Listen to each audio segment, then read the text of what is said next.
आप देख रहे हैं 2026 की न्यू, ये है बजाज की पल्सर 150 सीसी का single seat single disc kick start OBD2 का। ये है कार्बन एडिशन मिड वाला मॉडल है। स्टैंडर्ड बेस मॉडल के मुकाबले इस वेरिएंट में क्या क्या फीचर्स ज़्यादा मिलते हैं, टॉप मॉडल से क्या क्या फीचर्स कम मिलते हैं, सब कुछ आपको बताने वाला हूँ। साथ में इसकी माइलेज, टॉप स्पीड और ये बाइक आपको तीनों वेरियंट में कितने रुपए की ऑन रोड आपको पड़ जाती है। So very special thanks to Rolta Bajaj, Baguiati, VIP road, Kolkata. भले ही ये मिड वाला मॉडल है लेकिन सेम यही वाली हेडलाइट आपको स्टैंडर्ड बेस मॉडल और twin disc split seat top model में देखने को मिल जाती है। जैसा कि ऊपर में LED वाले DRL रहने वाले हैं जो कि रिफ्लेक्टर बेस्ड हैं। सिंगल पीस यहाँ पर आपको नहीं मिलेंगे। ऊपर में लो बीम है, नीचे में आपको हाई बीम का सेटअप मिल जाता है। तो लो बीम और हाई बीम के साथ जो इसकी हेडलाइट की जो रोशनी है वो काफी बढ़िया मिल जाएगी और ये पूरी रिफ्लेक्टर बेस्ड LED वाली हेडलाइट का सेटअप है। साइड में यहाँ पर डार्क क्रोम का यूज किया गया है और यहाँ पर कोई भी एयर वेंटिलेशन वगैरह आपको नहीं मिलेगा। रेड कलर, कार्बन फाइबर और ग्रे कलर के स्टिकर रहने वाले हैं और यहाँ पर इसमें LED वाले इंडिकेटर रहने वाले हैं। अगर आप इस बाइक के अंदर में टॉप वाला मॉडल लेते हैं तो उसमें आपको मिलते हैं 37 mm के टेलीस्कोपिक फॉर्क। स्टैंडर्ड या ये मिड वाला वेरिएंट लेते हैं तो यहाँ पर आपको सिर्फ 31 mm के 6 mm कम पतले यहाँ पर आपको टेलीस्कोपिक फॉर्क मिलते हैं एंटी फ्रिक्शन बुश के साथ। फ्रंट वाला फेंडर आपको भाई टॉप मॉडल के मुकाबले यहाँ पर आपको थोड़ा सा पतला मिलता है, उसमें आपको चौड़ा मिलता है। इसमें ऊपर में कार्बन फाइबर स्टिकर दिए गए लेकिन बेस मॉडल में स्टिकर वगैरह नहीं मिलेंगे। यहाँ पर इसमें मिलती है डिस्क मिल जाती है सिंगल चैनल ABS के साथ, जबकि ट्विन डिस्क वाले टॉप मॉडल में आपको मिलती है 280 mm की बड़ी वाली डिस्क।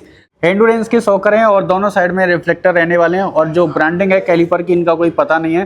फ्रंट वाला टायर देखोगे तो ये 80/117 का मिलता है, जबकि ट्विन डिस्क टॉप मॉडल में आपको 90 mm का 10 mm ज़्यादा चौड़ा टायर मिलता है 5 स्पोक ब्लैक कलर एलो के साथ। अब ये जो पल्सर 150 है ये टोटल 4 कलर ऑप्शन के साथ आपको यहाँ पर देखने को मिल जाती है। 15 लीटर का मेटल बॉडी का टैंक है, यहाँ पर टैंक पैड मिल जाता है। E20 फ्यूल आप इस बाइक के अंदर में भरवा सकते हैं। यहाँ पर ग्रे, रेड और कार्बन फाइबर टच वाले स्टिकर मिलते हैं। अब ये मिड वाले वेरिएंट में और टॉप एंड वाले वेरिएंट के अंदर में ही इस तरह का कार्बन फाइबर टच आपको यहाँ पर देखने को मिलता है। स्टैंडर्ड वाले बेस मॉडल में ये चीज़ वहाँ पर आपको नहीं मिलेगी। साइड वाला पैनल देखोगे तो ये भी पूरा कार्बन फाइबर टच के साथ है और यहाँ पर भी carbon fibre touch, red colour, white colour, grey colour और यहाँ पर 150 लिखा हुआ है। जबकि स्टैंडर्ड बेस मॉडल में जो इंजन वाला कावल है वो आपको इससे भी थोड़ा सा डिग्रेड, मतलब कि थोड़ा सा साइज में छोटा मिलता है। ये थोड़ा सा ज्यादा मजबूत रहने वाला है 3 टोन कलर के ग्राफिक्स के साथ। इसमें 165 mm की ग्राउंड क्लियरेंस आपको मिल जाती है। जो इसका ब्रेक पेडल है, जो इसके फुटरेस्ट हैं, थोड़े से ही फोल्ड होते हैं जो कि थोड़े से आगे की साइड में रहने वाले हैं। सेम यही पैटर्न आपको जो है वो स्टैंडर्ड बेस मॉडल में मिलता है और इस मिड वेरिएंट में मिल जाता है। लेकिन अगर आप वहाँ पर टॉप मॉडल में जाओगे तो ये जो फुटरेस्ट की पोजीशन है वो यहाँ पर आ जाती है पीछे की साइड में, जिससे आपको थोड़ा सा राइडिंग पोस्चर स्पोर्टी वाला फील हो। अब इस स्टैंडर्ड बेस मॉडल में और इस मिड वाले वेरिएंट के अंदर में यहाँ पर आपको कंपनी किक स्टार्टर का लीवर देती है और ये जो किक स्टार्टर का लीवर है वो आपको ट्विन डिस्क टॉप मॉडल में नहीं मिलता है। यहाँ पर बजाज की ब्रांडिंग रहने वाली है और यहाँ से आप इसमें ऑयल वगैरह फिल करा सकते हैं और यहाँ पर इसमें सेल्फ की मोटर है ट्विन। यहाँ पर आपको हॉर्न मिल जाते हैं, 2 हॉर्न मिलते हैं। यहाँ पर इसमें कैटालिटिक कन्वर्टर है, 2 ऑक्सीजन सेंसर हैं, पहला वाला यहाँ पर और दूसरा वाला अंदर की साइड में लगा हुआ है और यहाँ से आप इसमें ऑयल की क्वालिटी को चेक कर सकते हैं। और इस बाइक के अंदर में आपको मिलता है 149.50 सीसी का air cooled 4 stroke 2 valve twin spark DTSI technology वाला एयर कूल्ड वाला इंजन। ये इंजन आपको देता है 14 PS की मैक्स पावर 8500 RPM तक और ये इंजन आपको 13.25 Nm का टॉर्क आपको निकाल कर देता है 6500 RPM तक। तो बाइक की जो माइलेज है वो कस्टमर फीडबैक के हिसाब से 40 से 45 की सिटी में आराम से आपको यहाँ पर मिल जाती है। इस मिड वाले वेरिएंट के अंदर में भी आपको टॉप मॉडल और स्टैंडर्ड बेस मॉडल की तरह यहाँ पर आपको क्लिप ऑन वार स्पोर्टी हैंडल बार मिल जाती है, जो कि यहाँ से थोड़ी सी ट्रायंगुलर शेप में दोनों साइड से राइडर की तरफ मुड़ी हुई है। थोड़ी सी ये ऊंची भी रहने वाली है तो ज़्यादा झुकना नहीं पड़ेगा इस बाइक को चलाते समय। और ये बाइक खास करके लिए उनके लिए जिनको ये बाइक खास करके फैमिली में राइड करनी है, जिनकी उम्र जो है 35-40-45 प्लस होती है, उनके लिए काफ़ी ज़्यादा बढ़िया रहने वाली है। इस मिड वाले मॉडल के अंदर में भी और स्प्लिट सीट टॉप मॉडल के अंदर में भी दोनों में आपको ये सेम डिजिटल LCD वाली डिस्प्ले मिल जाती है। सेंटर में स्पीडोमीटर है, घड़ी मिल जाती है, RPM मीटर रहने वाला है। इस बाइक के अंदर में ब्लूटूथ कनेक्टिविटी मिल जाती है, लेकिन इसमें आपको turn by turn GPS navigation assist वाला फंक्शन यहाँ पर आपको नहीं मिलेगा। साइड में यहाँ पर फ्यूल गेज की रीडिंग वगैरह दे रखी है और यहाँ से आप इसके मीटर को टॉगल कर सकते हैं।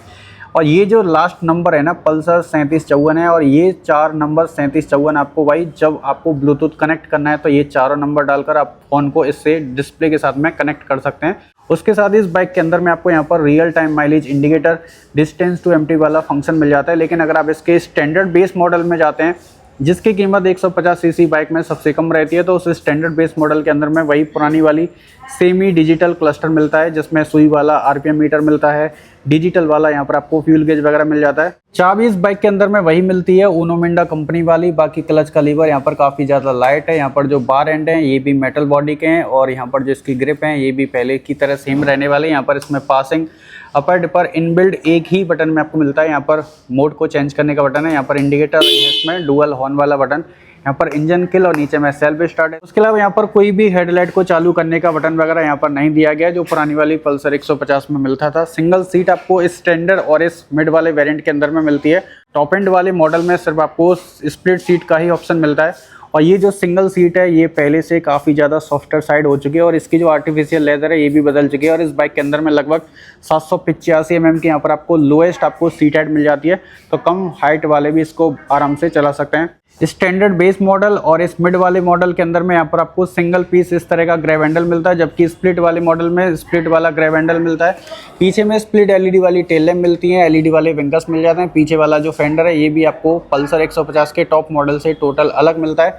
यहाँ पर आपको एक छोटी सी लाइट मिलती है नंबर प्लेट को दिखाने के लिए, जो कि हेलोजन वाली रहने वाली है। पीछे में आते हैं तो यहाँ पर फुटरेस्ट आपको फोल्डेबल मिलते हैं।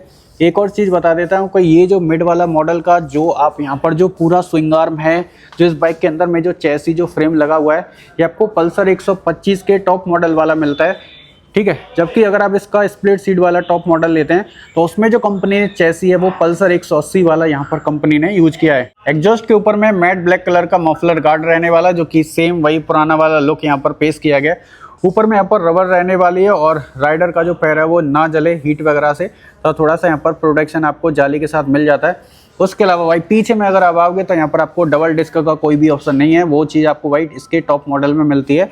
पीछे में 130 mm की ड्रम ब्रेक है। यहाँ पर इसमें RLP सेंसर की प्लेट मिल जाती है, जिससे में हार्ड ब्रेकिंग करते हैं, आगे वाली ब्रेक को दबाते हैं हाई स्पीड में तो जो चक्का है पीछे वाला ये उठेगा नहीं। पीछे वाले टायर की अगर हम बात करें तो इसका जो पीछे वाला टायर है ये 100/90/17 का मिलता है। वैसे अगर देखा है तो इसमें कम से कम 120 mm का चौड़ा टायर होता तो काफ़ी बढ़िया रहता। थोड़ा सा पतला है, इतना चौड़ा टायर आपको मोस्टली 125 सीसी की बाइक में देखने को मिलता है। सिंगल डिस्क में इसकी लंबाई है 2055 mm और सिंगल डिस्क में इसकी हाइट है 1060 mm और सिंगल डिस्क में इसकी चौड़ाई है 765 mm और इस बाइक का जो व्हील बेस है वो सिंगल डिस्क में 1320 mm का, जबकि स्प्लिट में आपको मिलता है थोड़ा सा ज्यादा 1345 mm का longer wheel base. Single disc में 148 kg और स्प्लिट सीट में इसका जो टोटल कर्व वेट है वो है भाई 150 kg के आसपास, जो कि टॉप मॉडल से ये जो वेरिएंट है वो लगभग 2 kg वजन में हल्का है। साइड में अगर आप देखोगे तो USB टाइप ए चार्जिंग वाला पोर्ट रहने वाला है, जिसमें आप USB type A charging cable लगाकर आप अपने मोबाइल को आराम से बाइक को चलाते समय भी चार्ज कर सकते हैं। यहाँ पर पल्सर का 3D में एम्ब्लेम है, जिसका बॉर्डर आपको ब्लैक कलर का मिलेगा।